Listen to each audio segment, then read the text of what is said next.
Sebelumnya, Assalamualaikum warahmatullahi wabarakatuh. Waalaikumsalam. Oke, bagaimana kabar kalian hari ini? Sehat. Sudah sarapan? Sudah. Good. Oke. Hari ini siapa nak yang nggak ikut berdoa? Mulai. Cukup.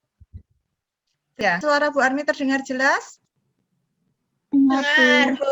Terdengar. Oke. Sebelum Bu Armi share screen untuk pembelajaran hari ini, nanti ketika Bu Armi menjelaskan, silahkan kalian matikan dulu mikrofonnya supaya tidak terganggu dan suara. Sudah terlihat? Belum. Oke. Belum. Ada yang belum, ada yang sudah. Oke. Nah. Ya. Oke, hari ini kita masih akan membahas tentang materi kita kemarin, masih tentang berkaitan dengan wirausaha, tapi kita masuk ke subtema 2. Tujuan pembelajaran kita hari ini adalah yang pertama, menemukan contoh wirausaha di lingkungan sekitar tempat tinggal kalian. Terus mengetahui barang-barang apa saja yang diekspor dan diimpor. Kemudian membedakan formulir dan daftar riwayat hidup. Jadi ada perbedaan itu apa itu formulir dan apa itu daftar riwayat hidup. Kemudian menuliskan daftar riwayat hidup, kemudian membuktikan sifat-sifat magnet dan menyampaikan hasil percobaan. Nah, itu adalah tujuan pembelajaran kita hari ini. Kemudian, nah sebelumnya Bu Armi mau tanya, kalian pernah lihat gambar-gambar ini enggak, Nak? Pernah, Bu. Pernah. Oke, siapa yang pernah fotokopi? Pernah, Bu. Pernah. Fotokopi pernah? Pernah. Pernah. Oke, kalau menjahitkan baju di tukang jahit pernah? Pernah. Oke, pernah lihat bengkel motor? Pernah. Pernah. Sebelumnya Bu Ani mau tanya, kira-kira itu bentuk wirausaha atau wira swasta? Wirausaha.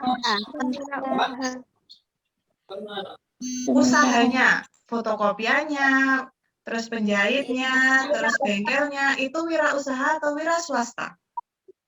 Wirausaha. Iya, benar. Kalau bentuk usahanya itu berupa namanya wirausaha. Tapi kalau pegawainya itu dia bekerja sebagai wira swasta. Nah, dilihat gambar-gambar ini ya. Terus Pak Armi mau lihat gambar ini. Nah, ini ada mesin fotokopi, ada mesin jahit. Kira-kira kalau nggak ada barang-barang itu, ada usahanya tidak, Nak? Misalnya tidak ada tidak ada mesin fotokopi, apakah ada usaha percetakan atau perfotokopian? Tidak. Tidak. Kalau tidak ada mesin jahit, apakah ada tukang jahit? Tidak. Tidak. Nah, terus Anu mau tanya, ini ada bengkel. Kalau misalnya tidak ada motor, apakah ada usaha bengkel? Tidak. Tidak. Nah, pertanyaannya Bu Anu mau tanya, kira-kira motor ini dari mana ya, Nak ya? Kira-kira motor ini buatan Indonesia atau buatan luar negeri, Nak? Luar negeri. Indonesia. Luar negeri. Indonesia ada yang luar negeri. Oh iya. Nah, Honda itu tuh merupakan produk asli Jepang yang diimpor ke Indonesia, yang dimasukkan ke Indonesia sehingga didistribusikan oleh Indonesia. Nah, semisal tidak ada bengkel, tidak ada motor, berarti kan tidak ada usaha bengkel. Nah, berarti barang-barang dari luar negeri seperti mesin fotokopi ini, apakah terlihat mesin fotokopinya, Nak? Terlihat. Nah, mesin fotokopi ini juga berasal dari luar negeri yang diimpor ke Indonesia sehingga digunakan untuk membuka usaha fotokopi. Terus mesin jahit juga itu berasal dari luar negeri.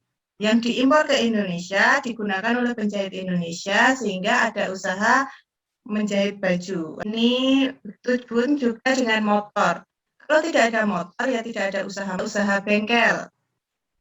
Nah, kalau tidak ada usaha bengkel, orang-orang di sekitar yang suka mengotak-atik motor tidak ada pekerjaan. Nah, jadi bentuk ekspor impor itu memberikan dampak sendiri untuk masyarakat sekitar. Nah, tapi apa itu ekspor, apa itu impor? Ada yang tahu apa itu ekspor dan impor? Coba Bu Armi pengen tahu, Mbak Siva, apa itu ekspor Mbak Siva? Kegiatan ekspor adalah kegiatan mengirim barang dari dalam negeri ke luar negeri. Iya, mengirim barang dari dalam negeri ke luar negeri. Kemudian apa itu impor? Tony, apa itu impor, Tony? Impor adalah membeli barang dari luar negeri, Bu. Oh, membeli barang dari luar negeri. Ya, coba. Apa itu ekspor, apa itu impor? Mari kita belajar bersama, nggih. Nah, apakah terlihat tulisan dari Bu Armi? Terlihat, Bu. Terlihat ada gambar orang yang sedang membatik, terus ada tulisan ekspor batik terus meningkat. Nah, Bu Armi bacakan ya. Oke, Kementerian Perindustrian menargetkan ekspor produk batik hingga 2019 mencapai 1,5 miliar US dollar. US terus ada S-strip itu dibaca US dollar. Sekitar 22,07 triliun. Berdasarkan data Kementerian Perdagangan, ekspor produk batik cenderung meningkat setiap tahun. Pada periode Januari sampai April 2015, nilai ekspor mencapai 1,8 US dollar atau sekitar 1,2 triliun. Ekspor pada tahun 2014 mencapai 340 juta US dollar atau sekitar 5 triliun. Jumlah itu meningkat 17% jika dibanding dengan ekspor 2013. Batik Indonesia sudah diekspor ke berbagai negara ASEAN seperti Malaysia dan Singapura. Selain itu juga ke negara Amerika, Eropa, dan Australia. Nah, itu ada tulisan ekspor. Ekspor itu apa? Impor itu apa? Mari kita belajar bersama. Nah, ini adalah ekspor. Lihat tulisannya, Nak. Terlihat ya? Lihat, Bu. Kecil-kecil nggak? Nah, tulisannya? Enggak, Bu. Tidak. Oke. Ini ada ekspor. Pengertian dari ekspor itu ada apa? Itu adalah suatu kegiatan atau aktivitas yang mengeluarkan produk dan barang dari dalam negeri ke luar negeri. Jadi kalau ekspor itu mengirim barang dari Indonesia ke luar negeri, misalnya ke Malaysia, ke Singapura, Amerika, Eropa, dan negara lain yang dituju. Kemudian tujuan dari ekspor itu apa? Itu adalah mengendalikan harga produk, menumbuhkan industri dalam negeri, menambah devisa di dalam negeri, kemudian memperbanyak lapangan pekerjaan. Contoh barang yang diekspor, misalnya produk tekstil, kelapa sawit Indonesia itu kan banyak sekali. Ada tumbuhan kelapa sawit di Kalimantan, nah itu kan banyak sekali, dan itu diekspor ke luar negeri. Ada juga karet, kakao, atau hasil hutan lainnya. Tadi di bacaan tadi itu contoh yang jelas-jelas adalah yang batik, yang pakaian yang sedang Bu Armi pakai ini adalah contoh batik. Nah, batik ini diekspor juga ke luar negeri, sehingga orang-orang di luar negeri bisa memakai batik tanpa harus datang ke Indonesia. Nah, itu juga salah satu bentuk dari globalisasi. Kita bisa menikmati barang suatu negara tanpa harus datang ke negara tersebut. Nah, itu adalah kegiatan ekspor. Kegiatan ekspor itu apa? Mengeluarkan barang dari Indonesia ke luar negeri. Sekarang ada kegiatan impor. Coba, Bu Armi pengen dengar suaranya Nanda. Ya, Bu. Oke, dibaca Nanda. Kegiatan impor. Pengertian dari kegiatan impor apa? Oke, sinyalnya Mbak Nanda. Suaranya putus-putus, Mbak. Oke, kegiatan impor. Itu adalah barang dari suatu negara. Oke. Pengertian dari impor itu adalah kegiatan yang memasukkan barang dari suatu negara ke wilayah negara lain. Misalnya dari Malaysia masuk ke Indonesia. Misalnya dari Eropa masuk ke barang-barang dari Eropa masuk ke Indonesia. Itu adalah kegiatan impor. Nah, tujuan dari kegiatan impor itu apa? Jadi, tidak semua barang yang dibutuhkan oleh Indonesia itu ada atau diproduksi di Indonesia. Misalnya saja tadi motor. Motor itu asli buatan Jepang. Motor Honda yang biasa kita pakai itu asli buatan Jepang. Hanya saja dulu barang-barang dari Jepang itu masuk ke Indonesia. Untuk apa? Untuk memenuhi kebutuhan di dalam negeri. Meskipun sekarang Honda itu sudah membangun pabriknya di Indonesia, tapi suku cadangnya itu juga bisa berasal dari luar negeri. Misalnya suku cadang yang ada di motor itu bisa berasal dari luar negeri. Karena tidak semua kebutuhan di dalam negeri itu dipenuhi oleh negeri itu sendiri. Terus, memperkuat posisi neraca pembayaran.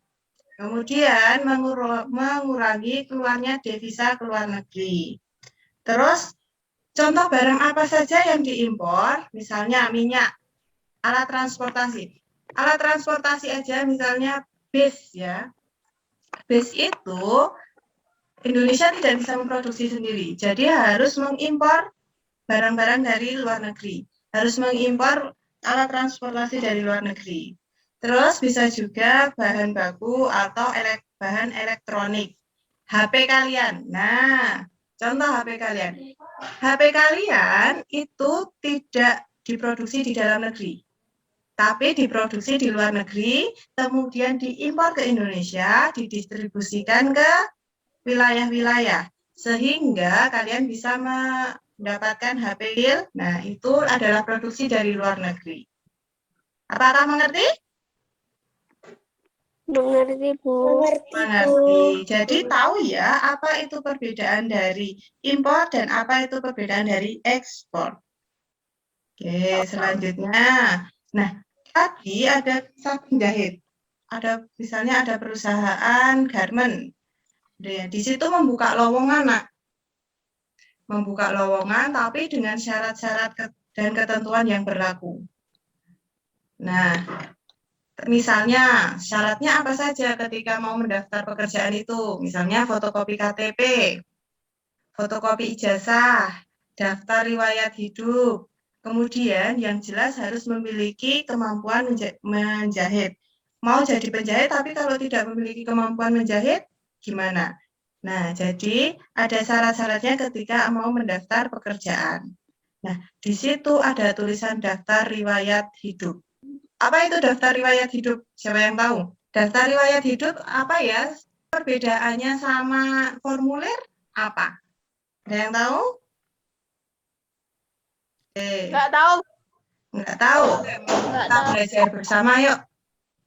Terlihat gambar dari Bu Armi? Terlihat. Terlihat. Coba diperhatikan baik-baik. Itu ada formulir pendaftaran lomba cerdas cermat ASEAN dan ada daftar riwayat hidup. Nah, ini sama-sama mengisi data diri, tapi ada perbedaannya. Kira-kira perbedaan yang paling mencolok yang mana? Yang paling terlihat yang mana? Kira-kira apa perbedaannya? Riwayat pendidikan. Iya, periwayat pendidikan. Ada yang lain? Ada yang lain? Di situ ada tulisan ekstrakurikuler atau kursus dan ada juga kecakapan. Kecakapan itu keahlian yang kita miliki. Nah, itu juga sangat penting dari daftar riwayat hidup. Tapi di formulir kan tidak ada daftar riwayat pendidikan atau kecakapan. Nah, perbedaan yang paling jelas itu ada di riwayat pendidikan dan kecakapan atau keahlian yang kita miliki. Kalau kita mau mengisi daftar riwayat hidup, kita harus tahu keahlian yang kita miliki apa atau pendidikan yang sudah kita tempuh tuh di mana saja. Nah, itu adalah contoh dari daftar riwayat hidup.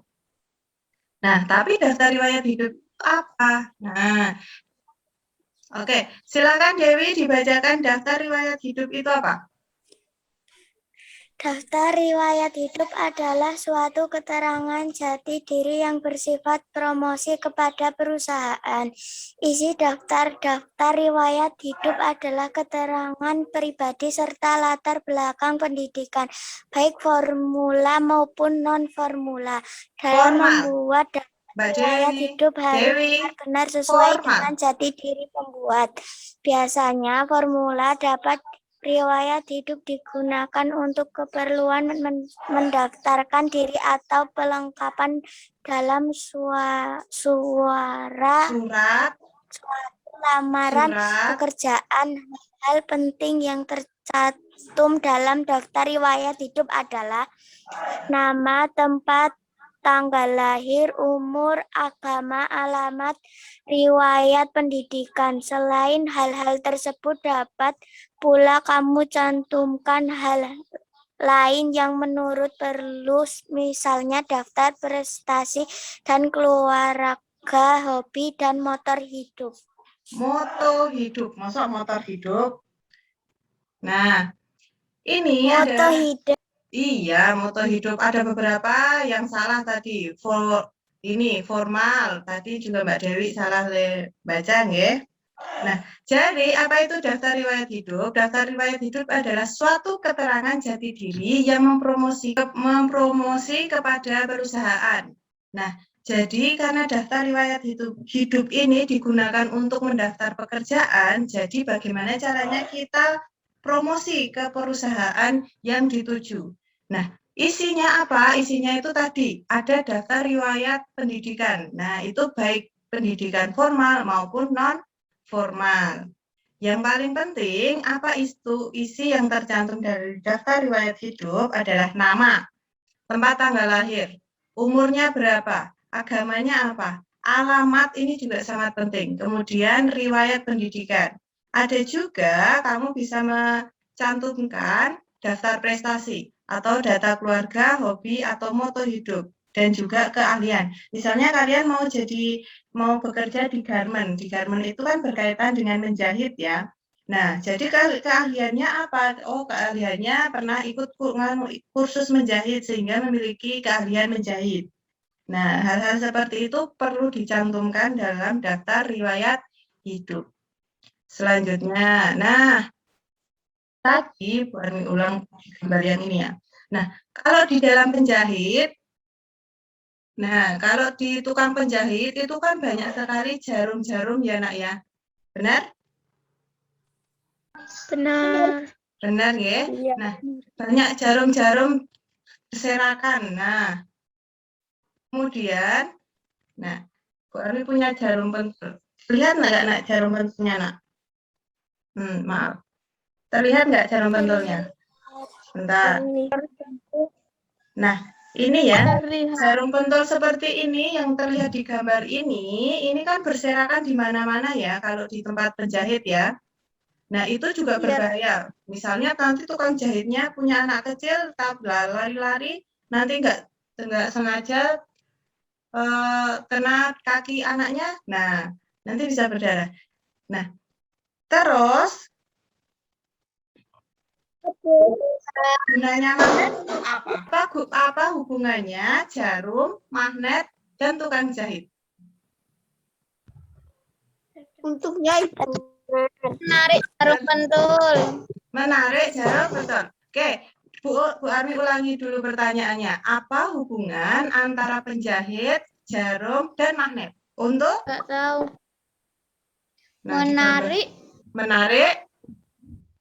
Jarum pentul. Jarum pentul, oke. Untuk menarik jarum pentul. Nah, jarum pentul magnet itu kan bisa menarik benda-benda tertentu ya. Salah satunya jarum pentul. Oke. Nah, Nah, ini adalah sifat-sifat magnet dulu yang kemarin sudah kita pelajari, yaitu memiliki gaya tarik, memiliki dua kutub, yaitu kutub utara dan selatan, kemudian kutub yang sesama, tolak-menolak, dan kutub yang tidak sesama, tarik-menarik. Memiliki gaya yang dapat menembus benda-benda tertentu. Benda apa saja yang dapat ditembus magnet, Nak? Kertas, Kertas, kain, kain, Plastik, plastik, kaca, kaca, layar LCD. oh ya, layar LCD ya. Oke, magnet itu juga dapat menarik benda-benda tertentu. Bentar, Bu Armi ingin stop share dulu. Oke, Bu Armi di sini punya magnet. Kalian juga punya magnet kan yang kemarin sudah Bu Armi bagi? Silahkan diperlihatkan magnetnya. Kameranya dinyalakan ya. Terlihat. Nah, oke. Nah, di sini Bu Armi punya magnet. Nah, oke. Silahkan tempelkan satu benda. Silahkan tempelkan satu benda yang bisa menempel di magnet. Di sini punya Bu Armi punya gunting. Nah, kira-kira bisa menempel tidak ya? bisa. Magnetnya di atas ya. Nah, oke. Bisa menempel. Nah, oke. Ini adalah contoh dari magnet itu bisa menarik benda-benda tertentu. Salah satunya adalah gunting. Bu Armi juga memiliki penjepit kertas. Nah, ini adalah contohnya. Bisa menempel dan menarik penjepit kertas. Kemudian Terlihat. terlihat ya. Nah, di sini Bu Armi punya pensil. Kira-kira pensilnya bisa nggak ya? Ini magnet dan ini pensilnya. Oh, Tidak, Bu. oke. Berarti bisa tidak? Tidak. Tidak ya. Nah, Bu Armi share screen dulu. Nanti silahkan kalian mempraktekkan beberapa benda yang di sini sudah. Nah, kemarin kita juga sudah membahas jenis-jenis magnet. Itu ada magnet ferromagnet, ada paramagnetik, ada diamagnetik. Nah, itu adalah contoh-contoh dari jenis-jenis magnet sesuai dengan kekuatannya masing-masing. Kemudian manfaat magnet itu satu, gunting untuk memudahkan mengambil jarum jahit. Terus bel listrik untuk menggerakkan pemukul lonceng. Ada juga papan catur agar buah catur tidak mudah terguling. Kemudian kompas sebagai petunjuk arah utara dan selatan. Dinamo sepeda dan generator untuk membangkit tenaga listrik. Kemudian ada alat untuk mengangkut benda-benda dari besi. Nah, itu adalah manfaat-manfaat dari magnet yang kemarin sudah kita pelajari di subtema 1. Nah, nanti silahkan kalian mencoba. Sudah. Oke. Silahkan nanti kalian mencoba. Ada alat dan bahan di situ. Dipersiapkan apa itu alat bahannya. Ada magnet, pensil, peniti, karet gelang, dan lain sebagainya. Kemudian ada langkah-langkah percobaannya.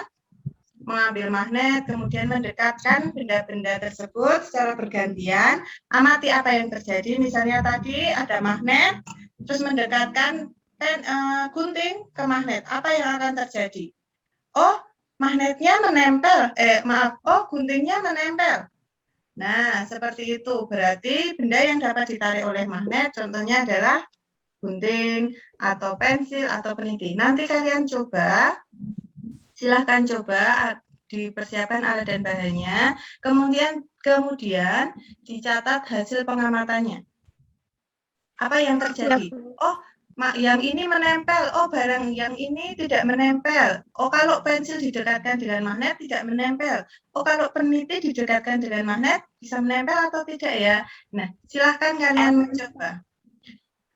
Bisa juga tidak hanya 13 alat dan bahan ini, tapi kalian juga bisa mencari yang lain. Maksimal 20 alat, 20 benda ya nak ya yang ditempel. Ini hanya 13. Nanti kalian cari 7 benda lainnya yang bisa menempel dengan magnet. Oke? Ada pertanyaan? Yang nulis hasilnya gimana, Bu? Oke, yang nulis hasilnya bagaimana? Nah, ini nanti kamu tulis dulu alat dan bahannya apa saja. Jadi sudah ada 13 benda, kalian cari 7 benda yang lain juga. Jadi totalnya ada 20 benda. Kemudian langkah-langkahnya bagaimana? Langkah-langkahnya udah Bu Armi tuliskan di sini, misalnya mengambil magnet, dekatkan magnet ke benda-benda yang tersedia secara bergantian, amati apa yang terjadi dan catat hasilnya. Nanti Bu Armi akan share PPT ini ke grup, nggih. Kemudian hasil percobaannya apa? Oh, benda yang dapat ditarik magnet apa saja? Benda yang tidak dapat ditarik magnet itu apa saja? Kalian tuliskan. Kemudian kesimpulannya bagaimana? Nah, nanti silahkan ditulis. Ada pertanyaan? Tidak. Oke, nanti silahkan dikerjakan ya. Terus tugas yang lain adalah ada 2 tugas, yaitu tugas IPS dan tugas bahasa. Yaitu mencari kegiatan wirausaha yang ada di sekitarmu. Kemudian barang-barangnya apa saja yang diekspor atau diimpor dari kegiatan wirausaha tersebut. Tugas yang kedua, menuliskan perbedaan formulir dan daftar riwayat hidup. Kemudian membuat daftar riwayat hidup sederhana untuk melamar pekerjaan. Jadi nanti diumpamakan kamu mau melamar pekerjaan. Nah, kamu membuat daftar riwayat hidup sederhana saja, tidak usah yang banyak-banyak. Yang jelas harus ada daftar riwayat pendidikan, nama, umur, Ditulis alamat. isinya enggak? Apa? Ditulis isinya pas buat. Iya, ditulis, nak. Nanti Bu Armi berikan contohnya ya. Nah, itu adalah tugas kalian hari ini. Itu pembelajaran kita hari ini. Sudah selesai. Ada yang mau ditanyakan? Tidak. Tidak. Oke, hari ini kita sudah belajar apa saja, nak? Magnet. Magnet. Magnet dan ekspor. Daftar riwayat hidup.